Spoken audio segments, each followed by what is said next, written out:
Alright everybody, how the hell is it going?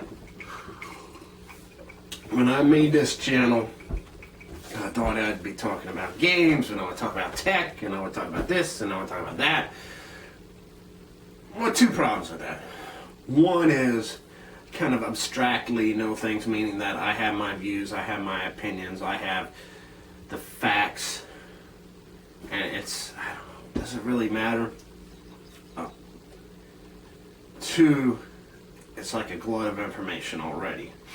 And three, I mean, some of the people that are already doing it, there's, a couple that are just amazing. So, I don't know, maybe it's better to be more abstract, but it's like this. So, I'll briefly go over a couple things. So when I was first exposed to video gaming, it was a weird time. The very first experience would have been the Atari 2600 in the early 80s, I think, when we got one. And it was a good time, and then there was this place called the Fox Theater that we would, this is in North Charleston, South Carolina. That particular theater later closed. Because it wasn't in the best neighborhood, and the problems developed after the fact, where we had stopped going there, I guess in part because of some of these problems. But anyway, it was a decent theater for a time, and then it was just in a wrong place, wrong time, I guess. Early to mid 80s, and anyway, and you could go in there and pay $3 and play all the arcade games you want. And then of course we got an NES. And what was it? I think I got mine in '87. And I opened it and rewrapped it before I actually got it. Got in a little bit of trouble for that, but And then after that, I actually got a Sega Genesis, which I later sold. Got a Super Nintendo. That would have been, I think I waited a little bit on that one. That would have been like 95, 94, 95, right? Or maybe 93. I'm trying to think. That could have even been around 93. Anyway.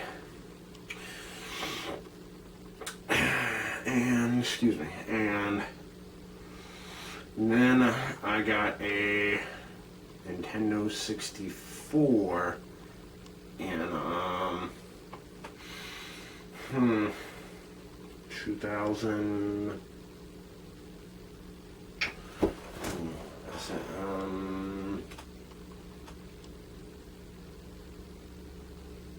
Or no, I got a PlayStation in about 97. And I sold that, got a Nintendo 64.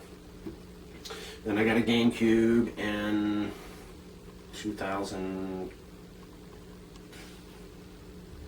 What was that? 4, I think. And I also had somewhere in there was an Xbox, and I had a Wii, and I had an Xbox 360. I had a PS2 Slim, not the Fat, which I should have got. If you do get a PS2, get the Fat, don't get the Slim, because the air doesn't circulate properly, and you're probably going to find a PS2 Fat. They seem to be, less desirable for some reason. The difference is being, I guess the network stuff is built into the Slim, and the Fat, you need a separate adapter. But most of the games you probably won't play online anyway. Okay, so then I actually bought one of the real expensive $600 PS3s, which was maybe a little crazy, but at the time I was working somewhere where I could get a lot of overtime, and I worked like an insane amount of overtime, and no kids. It was before I married. I'm still not no kids in it, but before I was married, before anything, and so yeah, what the hell, right? And it was a little bit later, got the 360. And then I installed PS3, got rid of the 360, and Xbox One, and that's it. So PS3 and Xbox One. Also got rid of the GameCube, the Wii. And so, I don't know, I never really have been a PC gamer. And I know that's kind of a haphazard discussion. Oh, I had this, I had that. And wait a second, what did you think of this? And what did you think of the pixels? And, I never really thought about it like that. Like, back when we were playing Madden 99 on Nintendo 64 or Super Challenge Football on Atari 2600, where it was literally just dots, but you're sitting there riveted. But if you go to look at it now, I mean, I could probably play it, somewhat get into it a little bit, and probably get the groove and I could play it because but there was a time when you look at Madden or you look at Call of Duty or look at whatever you want to look at now, and that's what that seemed like at the time, and then it just gradually, incrementally, And I don't think console gaming is going anywhere. I don't think disc-based gaming is going anywhere, at least not now.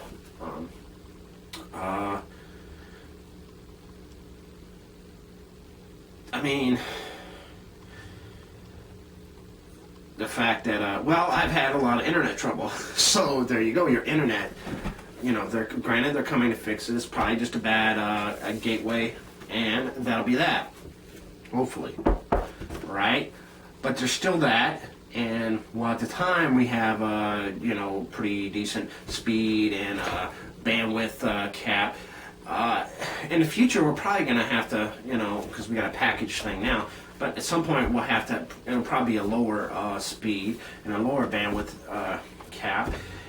And when you talk about downloading some of these games, when you talk about just online play, we talk about streaming and all this stuff, I mean, all these things add up over time. So with the digital games, I don't know. It's some of them, there's like Killer Instinct was a digital only title, so what are you gonna do? But there's still something about a console, whether it's a cartridge, whether it's a disc, and just being able to hook it up to your TV and play. And maybe let it update, maybe let it whatever. But certainly it ended really with the Nintendo 64 and the first PlayStation, as far as, you didn't have to hook it up to the internet at all. The PlayStation was 32-bit, Nintendo 64 was 64-bit, but you didn't have to hook those up to the internet. You didn't have to worry about updates. You got the 64 was a cartridge, the PlayStation was a disc, and then the next ones come out, the GameCube, the PS2, the Xbox, and then it just, the internet and everything, which is fine. Online play has actually helped gaming grow. It's created great possibilities, but it's, there's server issues, there's just, all kinds of, and then if you have issues like we're having, again, a gateway issue. Gateway is, I'm not a technical expert here, but for lack of a better term, it's a router and modem in one. And we rent that from our cable company. I know, of course, it's best to, before I get 50 comments, or the 5 people that may watch this video, 5 comments about, well, why didn't you go out and buy your own modem and router? I know it's better. Well, one of the benefits, it's like $5 or whatever to rent it. If there's anything wrong with it, they replace it. It's on their dime, And if the technology changes, if it's like, the dude comes in and it's obsolete, so... Anyway, that's one of the reasons why that's that. But yeah, so I kind of haven't, like other things, have an abstract view of gaming.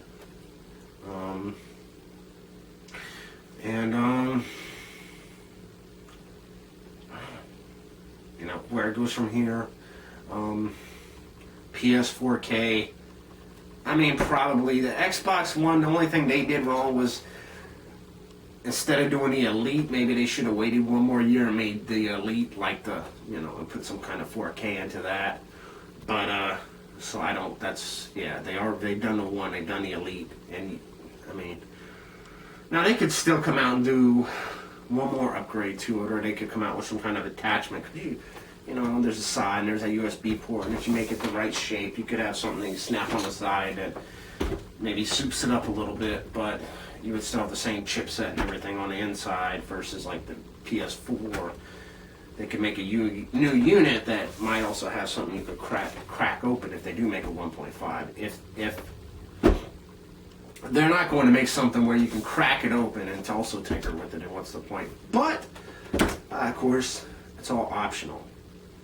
Whether you have any of the current consoles, or there's been a lot of times lately, literally, it's like, oh man, You know, I wish I still had the Sega Genesis, or, I mean, there's so many old consoles, and, you know, maybe somehow this summer, the yard sale, garage sale, I can, you know, because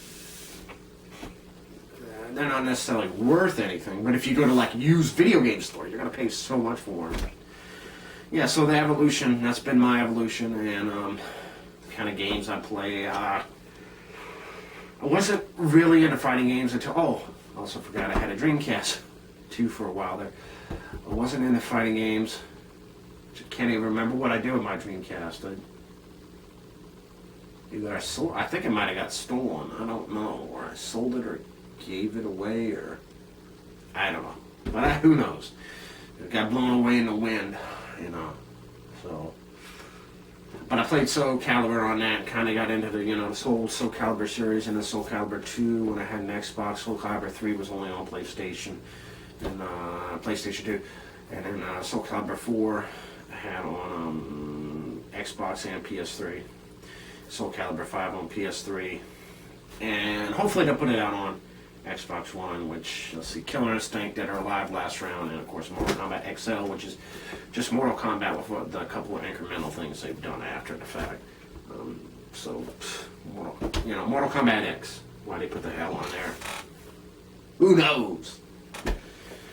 Also Madden, let's say, and then Monopoly, haven't played that a lot lately. Trivial Pursuit, and other games playing lately. I don't. There was a couple of free to play games I tried. Most of them aren't really that great because either the controls are kind of funky and it's like, oh, okay, let's delete this, or it's like just enough of the game, and then of course you got to buy this or that to really get any kind of enjoyment or whatever out of the game. That's why it's free to play. They'll try to hook you in, and I mean, it's one thing to buy a game and get the DLC. It's another thing to and also purchase DLC. Excuse me. It's another thing to free to play, and then you got to buy this, or you got to buy coins, or you got to. Which is one thing that used to be once upon a time for you kids out there. You used to actually be able to play a game and unlock like all this DLC stuff. Like if Call of Duty would have existed to the extent it does now on, say, the Nintendo 64, you would have had 3, 4, 5, 6, whatever it is, map packs, including zombies and all that, right? And it would all be unlockable within the game. Now it might take you forever to unlock some of it, or to get that special shined up weapon or whatever, or the grenade launcher. I mean, and some of those things might be, maybe nigh unattainable, unless you're just a whiz. But pretty much eventually you would be able to unlock it, and for free. It would be part of the game. It's part of, the value you got with the game. Now, essentially, and this has been commented on by numerous people on YouTube, so I'm going to say it one more time. Why the hell not? You pay $60 or $40 or $20, you catch a set, whatever. But $60 is just like the standard price for a AAA or whatever big name release. So you want to get it when it comes out, you pay $60. Say FIFA or Madden, and then they have an alternate uniform optional download, and then they have an alternate league download, and then say Madden says, well, now we have the World League and USFL pack, and so they put out basically the base game, and you can buy, and it is optional, but it used to be they had put out everything on the game, and then you would unlock for free instead of paying like you do now. So. But of course, the way games look now compared to early to mid 80s, there is no comparison. It's literally like, in most cases, almost like stick figures compared to, it's like a 3 or 4 year old with crayons drawing a Ferrari compared to looking at an actual Ferrari. And I'm not making fun of little kids, because they could probably, quite honestly, draw better than me. I've never been good with drawing. So, but for the average 3 or 4 year old drawing a Ferrari and you look at their drawing with crayon, comparing literally to actual Ferrari, and that's how much of a difference from like the early to mid 80s to now in a lot of graphics there are. So there has been a great incremental increase, and that's a good thing, and I think we'll continue to see that. I think we'll continue to see console gaming evolve and stay around for quite some time. The Nintendo NX or whatever it's going to be, probably next year. Why would they do it this year? They got Pokken coming out. It would make no sense. They could, but you figure a big title like that, they would want to at least milk it through the rest of the year and through the holiday season, and then maybe release the system next year. Unless the next system is going to be backwards compatible. But anyway, so that's a very exciting time too, because when they put out the GameCube, they, unlike Xbox and Sony, they didn't have online gaming, so they kind of hurt themselves there. So even though they came back with the Wii, they took a step back with the Wii U. So we'll see what they do with their next console. Anyways, that's about it, and certainly some changes are going to happen over the next few years. A lot of people say, oh, the consoles aren't going to last 10 years. I personally think, the PS4 and the Xbox One will last 10 years. Could be wrong. Say a minimum, but I think most people could agree on at least about 7. But if the console generation doesn't last that long, it doesn't necessarily mean I'm going to be a day one adopter. Probably not. And I may not even get one of the next consoles after this generation. Not necessarily right off, because again, there's still so many other systems you can play. Sega Dreamcast, Nintendo 64. There's a lot of good things about these retro systems. So, but that's coming from a time when, I can sit back and have specific memories of playing those systems. So there's that too. You give it to some kid today, he'd be like, what's this shit? Get this. So, but what are you going to do? Anyway, thanks for listening to my rambling. Ta-da.